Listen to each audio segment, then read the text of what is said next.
Everyone, it's Gerald here. In this video, we're going to go over Nike stock. Nike stock is down nearly 20% year to date with earnings coming up in about 1 week. Do I think the stock is a buy prior to the earnings? In this video, I'm going to go exactly that and whether I rate the stock as a buy, a hold, or a sell here. So Nike stock, like I said, is down 20% year to date. This is a stock that's trading roughly around a 20 PE with a solid debt to equity ratio of 0.85. Right. So with this company, what's been going on with that's caused a lot of the drastic downfall in this company?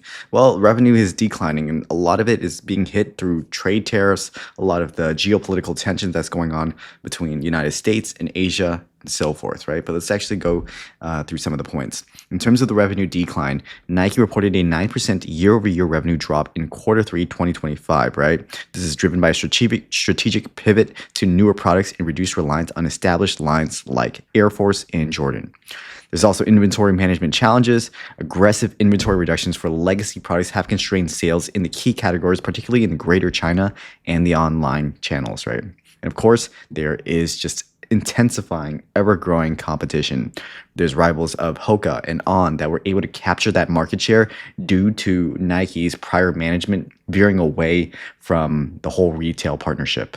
This has all led to where we are at today with the new management coming in, or prior executive coming in with Elliott Hill, re-engaging a lot with the wholesale partners to expand that distribution channel and reduce that reliance on the direct-to-consumer sales here. So overall, many different things, many of which were through the tariffs. The stock took a major hit after the tariffs. There's the decreasing in revenue just due to geopolitical tensions, as well as the poor macroeconomic conditions that the United States is in. A lot of uncertainty in that aspect of as well.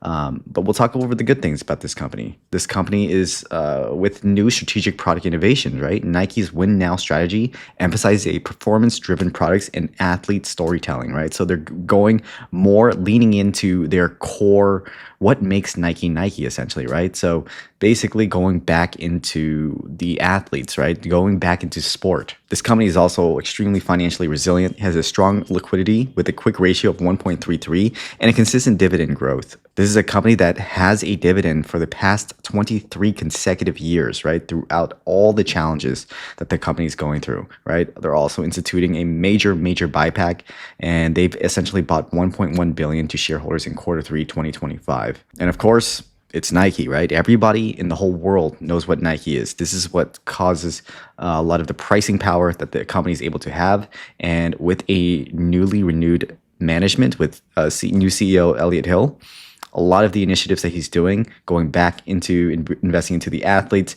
going back into the wholesale partners, it's very likely the stock is going to have a turnaround play. And on the technicals, it looks like we are actually having that. On the intrinsic value basis, this company should be worth roughly around 78.7, current price sitting roughly around $60 here. So the stock is roughly around 30% away from the current intrinsic value. So this is a good margin of safety that I like to look at when I invest into any sort of company.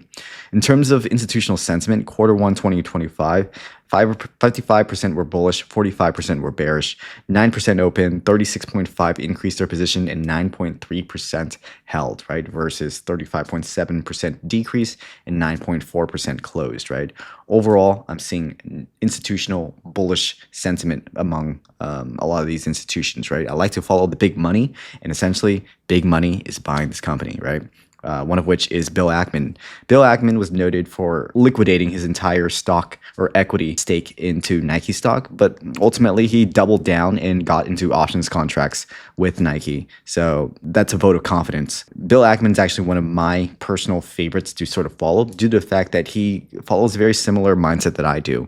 He does very thorough fundamental analysis, and he invests into very small companies or in very few companies. He has a very concentrated portfolio. I think he has roughly around 7 stocks in his entire portfolio, and Nike being a major part of it as well. Being able to buy under Bill Ackman's average price, or pretty much essentially where he bought at, is essentially a plus. right? If you thought it was a good buy at say 80, $90, chances are it's a good buy here, sitting roughly around $60 here. Apart from others, popular investors, we have Harry Segalis has reduced his position by about 12.1, so minor sort of reduced allocation here. He's has an average buy price around 70.16. He's down about 14.5%, and he has nearly 50 million allocated into Nike stock here, with 4% of his portfolio there.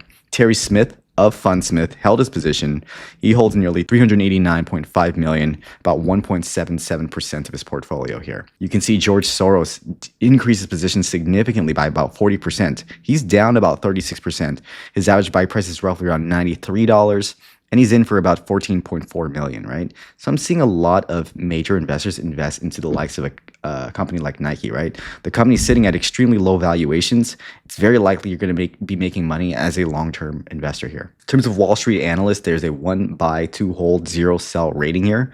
Average price target for Nike stock is sitting roughly around $77, with a 28% upside from that average price target, as well as the lowest price target sitting roughly around $70. So still upside by nearly or over 15% here. In terms of the revenue in the prior quarter, year over year, it looks like the company did have a poor performance, have decreased revenue of about 9.33%. Of course, we discussed this earlier. A lot of it has to do with clearing of their inventory, with the new change of management, the whole macroeconomic conditions, tariffs, so forth and so forth, pricing in a lot of that revenue decline here.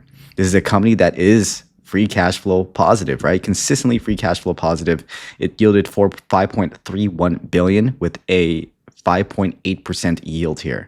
This is a company, like I said, that has a dividend, right? I think it has roughly around a 2 to 3% dividend yield. So just owning the stock, you make about 2 to 3%, as well as instituting major buyback program, right?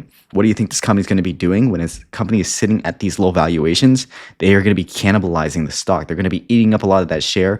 And when they do that, as an investor, my share of the pot is going to be a lot higher, and that's exactly what I want as a longer-term investment here. Profitability metrics are excellent. Return on assets around 11.88%, return on equity of 31.96%, return on capital employed at about 18.9%, right? So excellent things to see here. When I'm looking at the assets to liabilities, it exceeds the liabilities, 37.79 billion in assets with 23.79 billion in liabilities. The balance sheet is not a huge concern for me as an investor for Nike stock, just due to the fact that it's Nike, right? This is a company that will withstand a lot of the turmoil in the stock market. It was able to survive through any sort of market sort of crash or slowdowns in the economic cycle here. Like I said, with the buyback program, this company is buying back their shares aggressively, right? So this is a company that once had about 1.58 billion in shares, now sitting around 1.48 billion, right? So this is the general direction. I love seeing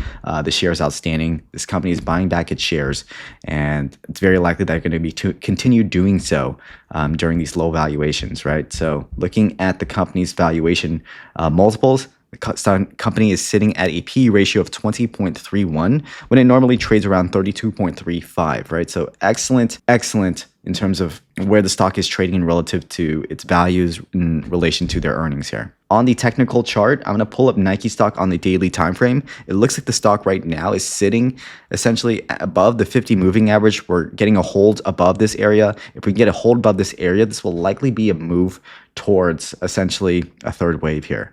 We're essentially able to get a bottoming formation right here. We're getting an impulse move up. So let me create a trend-based Fibonacci extension for you guys right here. We get a 1 right here, 2, and a 3, right? The 1.618 extension for a longer term price target, more so sometime by the end of this year. So I can expect the stock to get towards the $80 price level. Sort of coincides with the intrinsic value of sitting around 78.7, right? So this 1.618 extension, it's very likely that we're going to get that for our third wave here, right? 1, 2, 3, third wave usually being the highest. An extension to the 1.618 is not out of the reach. And yeah, if we get a stabilization around this 50 simple moving average, this is a stock that's likely going to make higher highs and higher lows here. If you guys are interested in more of these videos, go ahead and leave a like, comment, and subscribe. Let me know what stocks you guys are interested in, and I'll be able to deep dive it in for you guys, okay?